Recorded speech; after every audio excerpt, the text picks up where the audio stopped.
أما بعد فأعوذ بالله من الشيطان الرجيم بسم الله الرحمن الرحيم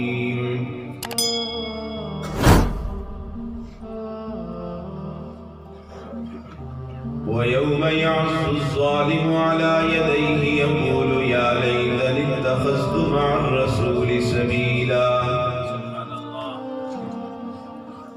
يا ويلتى ليتني لم أتخذ فلانا خليلا لقد أضلني عن الذكر بعد إذ جاءني وكان الشيطان للإنسان خذولا وقال الرسول يا رب إن قوم اتخذوا هذا القرآن مهجورا صدق الله مولانا العظيم وقال النبي صلى الله تعالى عليه وسلم أشراف أمتي حملة القرآن وقال النبي صلى الله تعالى عليه وسلم إن الله يرفع بهذا الكتاب أقواما ويزع به آخرين وقال النبي صلى الله تعالى عليه وسلم من يرد الله به خيرا يفقهه في الدين وصدق رسوله النبي الكريم ونحن على ذلك لمن الشاهدين والشاكرين والحمد لله رب العالمين یا رب یہ التجا ہے گر کرم تو کرے وہ بات دے زبان کو جو دل پہ اثر کرے الہی میں رہوں یا نہ رہوں الہی ہم رہے یا نہ رہے پر تمنا ہے کہ دین محمد رہے اور عزت قرآن رہے ان اللہ وملائکتہ یصلون علی النبی یا ایہا الذین آمنوا صلوا علیہ وسلموا تسلیما اللہم صلی علی محمد وعلی آل محمد کما صلیت علی ابراہیم وعلی آل ابراہیم انکا حمید مجید اللهم بارك على محمد وعلى آل محمد كما باركت على إبراهيم وعلى آل إبراهيم إنك حميد مجيد قابل صد احترام حضرات علماء کرام محترم حاضرین و برادران اسلام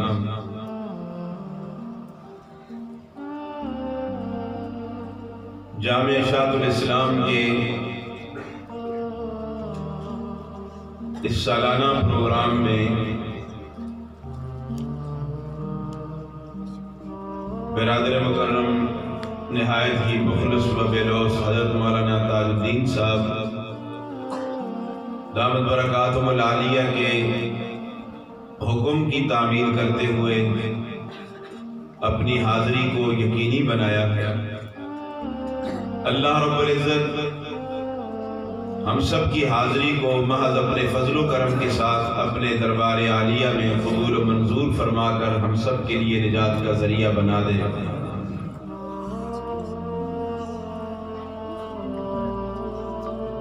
مجھ سے قبل صوبہ پنجاب کے امیر میرے برادر مکرم حضرت مولانا ڈاکٹر عتیق الرحمان صاحب دامت برکاتہم العالیہ آپ سے مخاطب تھے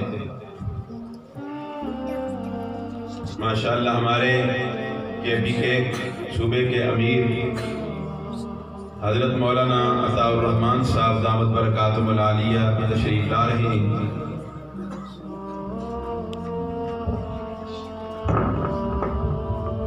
نعرہ تکبیر نعرہ تکبیر تاج و تخت ختم نبوت حضرت مولانا عطاء الرحمان صاحب نعرہ تکبیر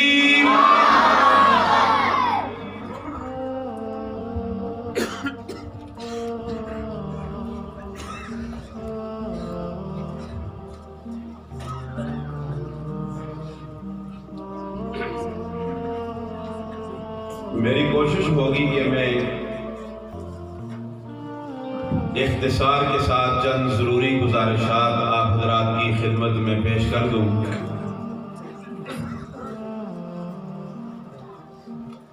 آپ نے یہ بات سن لی کہ اس وقت پوری دنیا کا آپ اگر نقشہ دیکھیں،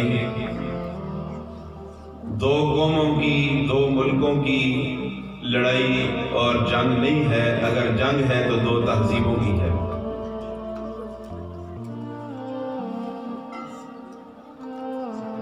آج الحمدللہ ہمارے علماء کرام، دینی مدارس کے یہ ذمہ داران اس تہذیب اور کلچر کے علم بردار ہیں جو آمنہ کے لال صلی اللہ علیہ وسلم لے کر آئے ہیں۔ اسی کے تحفظ کے لیے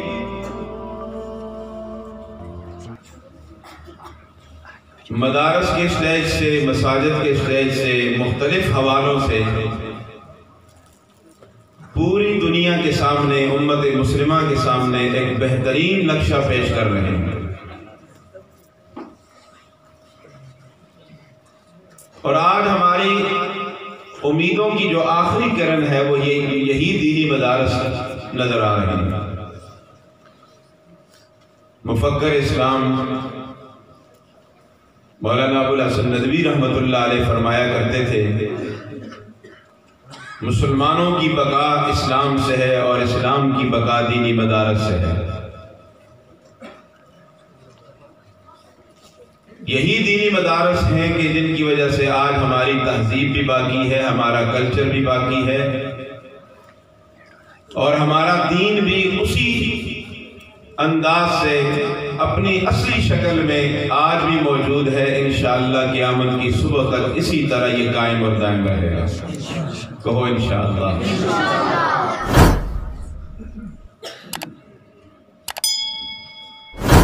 اس لیے میرے بھائیوں، میرے قابل احترام سامعین، ہم اس وقت تک اپنے آپ کو اغیار کے 10 برج سے نہیں بچا سکتے جب تک ہمارا تعلق قرآن سے نہیں ہوگا۔ جو لوگ قرآن سے دور ہیں، رسمی طور پر اپنے آپ کو مسلمان کہتے ہیں، نہ عملاً قرآن پاک موجود ہے، نہ تلاوتاً موجود ہے، نہ عقیدتاً موجود ہے۔ عقیدہ ہے تو وہ بھی قرآن کے خلاف ہے، عمل ہے تو وہ بھی قرآن کے خلاف ہے، اور تلاوت تو ہے ہی نہیں ہمارے گھروں میں۔ آج ہمارے گھر میں کیبل کی جگہ ہے، نیٹ کی جگہ ہے، انڈیا کے کنجروں کی فلموں کی جگہ ہے، نہیں ہے تو اللہ کے قرآن کی جگہ نہیں۔ اس لیے اللہ کا عذاب آ رہا، اور اللہ کی پہچان اور معرفت کا واحد راستہ اللہ کا قرآن ہے۔ اللہ کی محبت کا واحد راستہ اللہ کا قرآن ہے۔ سیدنا امام احمد بن حنبل رحمۃ اللہ علیہ خواب میں اللہ کا دیدار کر کے اللہ سے پوچھتے ہیں، اللہ جی اپنے قرب کا کوئی وظیفہ تو بتلا دیجیے۔ اللہ نے فرمایا، اے امام احمد بن حنبل، میرا قرب حاصل کرنا چاہتے ہو، میرے قرآن کی تلاوت کیا کرو۔ ربا سمجھ کے ساتھ یا بغیر سمجھے؟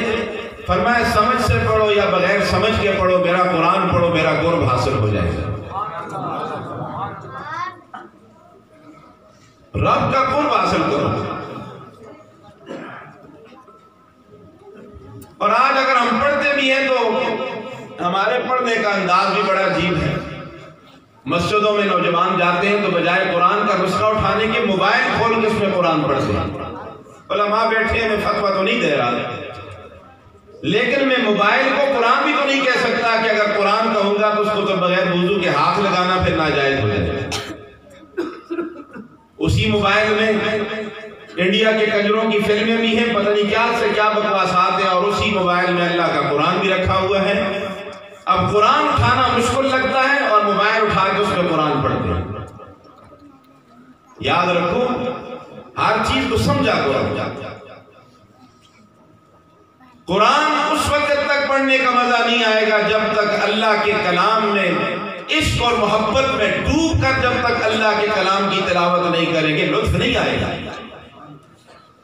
ابو جہل کا بیٹا حضرت اکرمہ رضی اللہ تعالیٰ عنہ، اللہ کی شان دیکھیے، باپ پکا کافر، بیٹا پکا مسلمان، جب بھی قرآن اٹھاتے تو آنکھوں سے آنسو جاری ہو جاتے اور بار بار کہتے ہاذا کلام ربی، ہاذا کلام ربی، ہاذا کلام ربی، یہ میرے رب کا کلام ہے، یہ میرے رب کا کلام ہے، یہ میرے رب کا کلام ہے۔ اللہ کے عشق اور محبت میں ڈوب کر جب اللہ کے قرآن کی تلاوت کرتے تھے تو لطف آتا تھا۔ آج تو پڑھتے ہی نہیں ہیں، جو پڑھتے ہیں تو وہ ان کا انداز بھی اسی طرح ہے پڑھنے کا۔ قرآن سے اللہ کی معرفت، اللہ کی پہچان، اللہ کی محبت نصیب ہوگی۔ اور اس پر مجھے ایک واقعہ یاد آ گیا، حکیم الامت مولانا اشرف علی تھانوی رحمۃ اللہ علیہ، واقعی حکیم الامت تھے۔ انہوں نے ایک واقعہ نقل کر کے اس کو قرآن پہ چسپاں کیا۔ فرماتے ہیں کہ ایران کے ایک شہزادے کی زبان سے ایک دن ایک جملہ نکلا، در ابلک کسے کم دیدہ موجود، ڈبہ موتی کسی نے کم دیکھا ہوگا۔ اب اس کو صدا پڑ گئی کہ اس کا کوئی دوسرا مصرع بنا لے تو شعر بن جائے گا۔ اس نے بڑے بڑے شعراء سے درخواست کی کہ میری زبان سے ایک مصرع نکل گیا ہے، دوسرا مصرع مجھ سے نہیں بن رہا، تم بنا کے دے دو، میں تمہیں انعام دوں گا۔ اب بڑے بڑے شعراء دوسرا مصرع بنانے سے عاجز آ گئے۔ ایک دن اورنگزیب عالمگیر رحمت اللہ علیہ کی صاحبزادی زیب النساء، مخفی اس کا لقب تھا، آنکھوں میں سرما لگا رہی تھی، آنسو کا قطرہ نیچے گرا۔ اب آنسو سفید ہوتا ہے اور سرما کالا ہوتا ہے، اور جب یہ دونوں مل جائیں تو ڈبہ موتی بن جاتا ہے۔ تو اس کی زبان سے یہ مصرع نکلا، ولے اشک بتانے سرما آلود، لو جی شعر بن گیا، در ابلک کسے کم دیدہ موجود، ولے اشک بتانے سرما آلود۔ یہ شعر لکھ کے ایران کے شہزادے کو بھیج دیا، بڑا خوش ہوا، انعام کا اعلان کیا، اور ساتھ اس نے خواہش ظاہر کی کہ اورنگزیب سے کہو کہ تیری صاحبزادی ہمارے ہاں سفر کر کے ایران تشریف لے آئے، ہم اس کے لیے محفل مشاعرہ منعقد کریں گے، ہم اس کو دیکھنا بھی چاہتے ہیں اور اس کا کلام اسی کی زبان سے سننا چاہتے ہیں۔ لازمی بات ہے جس کا کلام اچھا لگ جائے تو پھر دیدار کی بھی خواہش پیدا ہو جاتی ہے۔ اورنگزیب عالمگیر رحمت اللہ علیہ کا نام تو آپ نے سنا ہوگا، پڑھے لکھے لوگ ہو۔ یہ مجھے ضرور پتا ہے کہ تاریخ کا مطالعہ کوئی نہیں کرتا، ہمارے سکولوں اور کالجوں کی لائبریریاں بھری پڑی ہیں، سارا دن نوجوان موبائلوں سے تو کھیلتے رہتے ہیں لیکن کتاب کو ہاتھ تک نہیں لگاتے۔ لیکن ذرا پڑھا کرو، یہ وہ لوگ ہیں، یہ متحدہ ہندوستان کا ایک بادشاہ گزرا ہے، اور بادشاہ بھی ایسا کہ جس نے 500 علماء کی نگرانی میں فتاوی عالمگیریہ مرتب کروایا۔ بادشاہ ایسا کہ جو ایک دن اپنے ابا جی سے آ کر کہنے لگا، ابا جی آپ کو مبارک ہو، آپ کا پوتا اورنگزیب کا بیٹا قرآن کا حافظ بن گیا۔ باپ نے کہا اورنگزیب تجھے مبارک ہو، اعزاز تجھے ملے گا، مجھے تو مبارک اس دن ہو کہ جب تو قرآن کا حافظ بنے۔ اورنگزیب عالمگیر فرماتے میں نے اسی دن سے قرآن یاد کرنا شروع کر دیا۔ جب میں بھی قرآن کا حافظ بنا تو میں نے آ کر کہا ابا جی آپ کو مبارک ہو، آپ کا بیٹا اورنگزیب بھی قرآن کا حافظ بن گیا۔ سبحان اللہ۔ اور آج ہماری یہی خواہش ہے کہ آج ہمارے ملک کا حکمران کوئی حافظ اور کوئی قاری بن جائے، رب کعبہ کی قسم دوسرے دن ملک کے حالات ٹھیک ہو جائیں گے۔ جو شراب کے نشے میں دھت ہو کر رات کو سو جائیں، جنہیں پتہ بھی نہ ہو کہ صبح حکومت چلی گئی ہے، وہ ہماری حکمرانی کا حق نہیں رکھتے۔ ہماری حکمرانی کا حق وہ رکھتا ہے کہ جو رات کو تہجد کے وقت مصلی پہ کھڑا نظر آئے، لوگ سوئے ہوئے اور لوگوں کی عافیت کے لیے وہ اللہ سے التجائیں کریں۔ ہمیں تو ایسا حکمران چاہیے۔ ہمارے استاد تھے مولانا موسیٰ خان روحانی بازی، جامعہ اشرفیہ کے حدیث کے استاد تھے۔ ایک دن دوران سبق فرمانے لگے وہ میرے شاگردوں، تم حیران ہوگے کہ میں ایک بات تم سے کرنا چاہتا ہوں۔ میں نے ایک وزیر اعلیٰ کے پیچھے نماز پڑھی ہے، میں نے ایک وزیر اعلیٰ کے پیچھے نماز پڑھی ہے۔ کچھ ساتھی تو جن کو نہیں پتا تھا تو وہ تو حیران ہو گئے، خود فرمانے لگے مجھے یہ اعزاز حاصل ہے کہ وزیر اعلیٰ میرے استاد وقت کا قاری اور حافظ مفکر اسلام مولانا مفتی محمود رحمت اللہ علیہ جب وزیر اعلیٰ تھے تو میں نے ان کے پیچھے نماز پڑھی ہے۔ آج بھی وزیر اعلیٰ ایسا ہو، ملک کا وزیر اعظم ایسا ہو، فیصل مسجد میں نماز پڑھائیں، ہم ان کے پیچھے کھڑے ہو کر نماز پڑھیں۔ جن کو اپنی نماز کا نہیں پتا وہ اوروں کی کیا نماز پڑھائیں۔ خفترا خفتہ کے کنت بیدار۔ اورنگزیب عالمگیر کو پیغام ملا ہے، تیری بیٹی کو ایران کے شہزادے نے بلایا ہے کہ انعام بھی ملے گا، محفل بھی ہوگی۔ آج کی روشن خیال بیٹی ہوتی کہتی ابا جی چلو نا ذرا جاتے ہیں، ذرا بازار میں جاتے ہیں، کوئی شاپنگ بھی ہو جائے، تیاری کر لیں، فوٹوگرافروں کو بھی بلاؤ، تصویریں بھی نوائے وقت اور جنگ کے رنگین صفحے پہ تصویریں بھی آ جائیں کہ اورنگزیب کی بیٹی ایران کے شہزادے کے پاس جا رہی ہے۔ نہیں، یاد رکھو باپ غیرت مند تھا، بیٹی بھی غیرت مند تھی۔ آج اس قوم کو اس طرح کی غیرت مند بیٹیوں کی ضرورت ہے، بے حیا بیٹیوں کی ضرورت نہیں ہے۔ علماء بیٹھے، بے ادبی ہو رہی ہے، گستاخی ہو رہی ہے، مجھ سے بہتر علماء سٹیج پہ موجود ہیں، میرے امیر یہاں سٹیج پہ موجود ہیں، ان کی موجودگی میں کہہ رہا ہوں آج اگر گود فاطمہ جیسی ہو تو بچے حسن و حسین ہوں گے، لیکن آج ہمیں گودیں اچھی نظر نہیں آ رہی، گود ٹھیک نہیں ہے۔ آج بچے کی تربیت ہو رہی ہے کہ ذرا گانا لگاؤ، یہ میرا بچہ گانا سن کے چپ ہو جاتا ہے، اور پہلے بچوں کو قرآن سناتے تھے، کلمے کا ورد ہوتا تھا۔ پھر کہتے ہیں جب بچے بڑے ہو جاتے ہیں تو ماں بھی کہتی ہے بیٹا میری طرح نہیں ہے، باپ بھی کہتا ہے یہ بچہ میری طرح تو نہ ہوا، تیری طرح کس طرح ہوتا؟ اکبر نے کیا خوب کہا، بچوں میں بو آئے کیا ماں باپ کے اعتبار کی، دودھ تو ڈبے کا ہے، تعلیم ہے سرکار کی، ڈبے کا دودھ پلایا، لاڈ مطالعے کی تعلیم دے کے خوش ہو رہے ہو کہ بیٹا تیرا بنے گا۔ تیرا بیٹا اس وقت تک نہیں بنے گا جب تک تو اللہ کا قرآن اس کی سینے میں نہیں اتارے گا۔ اسے کیا پتا کہ باپ کا کیا مقام ہے اور ماں کا کیا مقام ہے۔ اورنگزیب عالمگیر نے اپنی صاحبزادی سے کہا، امتحان کے طور پہ پوچھا، ایران کے شہزادے نے بلایا ہے، سنو اس نے کیا جواب دیا۔ فرمایا میں نہیں جا سکتی، میں گرمانوں کی مجلس میں چلی جاؤں سوال ہی پیدا نہیں ہوتا۔ وہ بچیاں ایسی تھی نا کہ وہ یہ نہیں کہتی تھی کہ میرا جسم میری مرضی، وہ کہتی تھی جسم بھی اللہ کا، مرضی بھی کس کی؟ بولو سارے، یہ ہماری جان کس کی دی ہوئی ہے؟ تو مرضی بھی کس کی چلے گی؟ تو اس نے بڑا عجیب شعر پڑھا۔ اب مصیبت یہ کہ آپ فارسی نہیں جانتے لیکن میں شارٹ ترجمہ کر لوں گا۔ فرمایا در سخن مخفی منم چوبوے گل در برگ گل، در سخن مخفی منم چوبوے گل در برگ گل، ہر کے دیدن میل دارد در سخن بیند مرا۔ فرمایا جنہوں نے مجھے دیکھنا مجھے میرے کلام میں دیکھ لیں۔ یہ پیغام دیا کس نے؟ زیب النساء، مخفی اس کا لقب تھا۔ جنہوں نے مجھے دیکھنا مجھے میرے کلام میں دیکھ لیں، میں اپنے کلام میں اس طرح پوشیدہ ہوں جس طرح گلاب کے پھول میں خوشبو پوشیدہ ہوتی ہے۔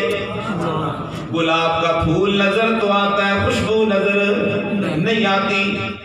حکیم الامت مولانا اشرف علی تھانوی رحمت اللہ علیہ نے اس واقعے کو نقل کیا، قرآن پہ چسپاں کر دیا۔ اللہ کے بندو، جنہوں نے اللہ کا دیدار کرنا ہو، اللہ کی معرفت اور پہچان اگر انہوں نے کرنی ہے تو پھر اللہ کے کلام کی تلاوت کرو۔ اللہ بھی اپنے کلام میں اس طرح پوشیدہ ہے جس طرح گلاب کے پھول میں خوشبو پوشیدہ ہوتی ہے۔ قرآن پڑھو گے رب کی محبت دل میں آئے گی۔ سیدنا علی المرتضی شیر خدا رضی اللہ تعالیٰ عنہ فرمایا کرتے تھے کہ جب میرا جی چاہتا کہ میں اپنے رب سے باتیں کروں میں نماز شروع کر دیتا، اور جب میرا جی چاہتا کہ میرا رب بھی مجھ سے باتیں کرے میں قرآن کی تلاوت شروع کر دیتا۔ یہ نماز اور قرآن یہ رب سے ملاقات کا ایک راستہ اور ذریعہ ہے۔ نماز میں بندہ اپنے رب کو منوانے کے لیے ہاتھ باندھ کے اللہ کے دربار میں کھڑا ہوتا ہے، پھر رکوع میں جھک جاتا ہے، پھر سجدہ ایک نہیں دو سجدے کر کے اللہ کی بڑائی بیان کر کے کہتا ہے سبحان ربی الاعلیٰ۔ کہ اعلیٰ کون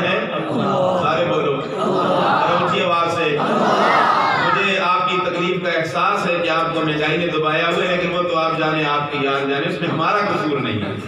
اللہ انشاءاللہ نجات دے گا آپ کو اس مصیبت سے بھی، اللہ خیر کرے گا۔ لیکن ہمارے سامنے جب ہمارے مقتدی، ہمارے چاہنے والے خوش ہو کے بیٹھتے ہیں نا تو ہم پہ 2 کلو گوشت چڑھ جاتا ہے، اور جب ہمارا مقتدی ناراض ہوتا ہے تو ہم ساری رات سوچتے رہتے ہیں کہ میرا مسلح تو گیا صبح سے۔ اس لیے آپ ہمارے سامنے بڑے مظلوم لوگ ہیں، ہمارے سامنے آپ خوش ہو کے بیٹھیں تو انشاءاللہ ہم بھی خوش ہوں گے اور ہم دل سے تمہارے لیے دعائیں کریں گے انشاءاللہ۔ اللہ اکبر۔ بندہ رب کے دربار میں آ کر اللہ کی بڑائی بیان کر کے رب کو منوانے کے لیے رب کے دربار میں آتا ہے، رب کے دیدار کے لیے آتا ہے۔ خواجہ عزیز الحسن مجذوب رحمۃ اللہ علیہ نے اس تصور کو اس انداز میں بیان فرمایا تصور عرش پر ہے وقف سجدہ ہے جبھی میری۔ یہ تصور ذرا کیا کرو نا کہ کھڑے تو نہیں آؤ، لیکن تصور دکان میں نہیں ہو، دکان کے بجائے تصور ہو تو عرش معلیٰ پر ہو، کیونکہ الصلاۃ معراج المومنین، نماز مومنوں کی تو معراج کس طرح ہے؟ بظاہر تم یہاں ہو، حقیقت میں تو خواجہ صاحب نے تصور کو بیان فرمایا۔ تصور عرش پر ہے، تصور عرش پر ہے وقف سجدہ ہے جبھی میری، پھر میرا پوچھنا کیا آسماں میرا زمین میری۔ اور پھر بندہ ناز میں آتا ہے رب کے دربار میں، رب کو منوانے کے لیے ہاتھ جوڑ کے رب کے دربار میں کیا کہتا ہے؟ اگر تو در نہ کھولے گا تو میں بھی در نہ چھوڑوں گا۔ ہم تو پہلے ہی چھوڑ دیتے ہیں، آدھا سلام رہتا ہے امام صاحب کا تو ہم جوتے لے کے نکل جاتے ہیں، اور جی یہ مولوی نکمے نہ سی کوئی نکمے طرح سے دکان کھول لی ہے۔ تو جب اس طرح اللہ سے بغاوت کریں گے تو اللہ بھی ہمیں اوروں کے حوالے کر دے گا۔ اگر تو در نہ کھولے گا تو میں بھی در نہ چھوڑوں گا، حکومت اپنی اپنی ہے کہیں تیری کہیں میری۔ یہ مجذوبوں کا اپنا ایک انداز ہوتا ہے، ربا بڑائی تیری حکومت ہے، عاجزی میری حکومت ہے، جب تک تو مجھے معاف نہیں کرے گا میں عاجز بن کر تیرے در پہ رہوں گا، سر نہیں اٹھاؤں گا، واپس نہیں جاؤں گا۔ یہ انداز سیکھو میرے بھائیوں رب سے محبت کا۔ یہ پروگرام بھی اسی لیے کروائے جاتے ہیں کہ ہمارے دلوں میں غیروں کی محبت نکل کر محبت آئے تو کس کی؟ سارے بولو اللہ کے نام میں بڑی چاشنی ہے، بڑا پیار ہے، بڑی محبتیں ہیں۔ حکیم الامت مولانا اشرف علی خانوی رحمۃ اللہ علیہ فرمایا کرتے تھے جب میں اپنی زبان سے کہتا ہوں اللہ، میری زبان میٹھی ہو جاتی ہے۔ یہ اللہ کی لذت بھی تب محسوس ہوگی کہ جب دل میں اللہ ہوگا۔ آج ہمارے دل میں نوجوانوں پیکج کر کے موبائل ساری رات اس سے کھیلتے رہتے ہو، پتہ نہیں کہاں دوستیاں اور یاریاں لگائی ہوئی ہیں۔ عشق بازیاں چھوڑو، اس گندے عشق کو چھوڑو، عشق حقیقی سیکھو، اور وہ عشق حقیقی کس کا عشق ہے؟ ہم رات کو آتے ہیں نا دور سے ایک سفر کر کے پروگراموں سے واپس دیکھتے ہیں دکان کے کھڑے پہ ہوتے ہیں، کان کے ساتھ موبائل لگا ہوتا ہے، راستے پہ چل رہے ہوتے ہیں، بوڑھا باپ خدمت کا محتاج ہے، اس کی خدمت نہیں کر رہے، اور نوجوان عشق بازیوں کے اندر مبتلا ہیں۔ دل فریبوں نے جس سے کہی نئی بات کہی، کسی سے دن کہا کسی سے رات کہی، آؤ یہ مسافر یہ شادی تمہیں عشق حقیقی سنانے آیا ہے، اور وہ عشق حقیقی کس کا عشق ہے؟ سارے بولو۔ حکیم الامت کے ایک شاعر تھے مجذوب، انہوں نے ایک دن ایک شعر پڑھا تو حکیم الامت نے فرمایا مجذوب آج تو تو نے کمال ہی کر دیا، کاش میرے جیب میں 1 لاکھ روپے ہوتا میں بطور انعام کے تجھے دے دیتا۔ وہ شعر کیا تھا؟ فرمایا ہر تمنا دل سے رخصت ہو گئی۔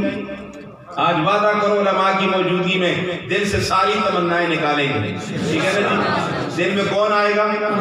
ہر تمنا دل سے رخصت ہو گئی، اب تو آجا اب تو خلوت ہو گئی۔ دل میں اللہ کو جگہ دو، اللہ کو اپنا بناؤ، اللہ تمہیں بھی اپنا بنا لے گا۔